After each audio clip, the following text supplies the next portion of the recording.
Yükünü bırak, yamacıma çömel. Üstün başın yara bere, gülüşün özel. Biz bizi iyi biriz, aynı yolda eskimişiz, suretimiz benzer. Kiminin babası padişah, sorunu çözer. Kiminin babası fotoğraftan gülümser. Kimi gider uzaya, öbürü bir odada müebbet komada.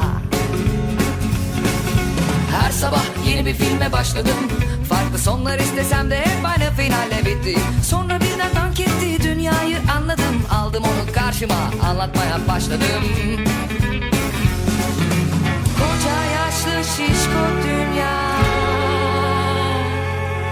koca yaşlı şişko dünya. Ben dağıttım evini, sen erittin beynimi. Koca yaşlı şişko dünya. Gel anlaşalım senle, ver gözümün ferini geri, geri, geri, geri, geri.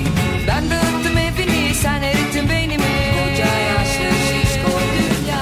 Gel anlaşalım senle, ver gözümün ferini geri.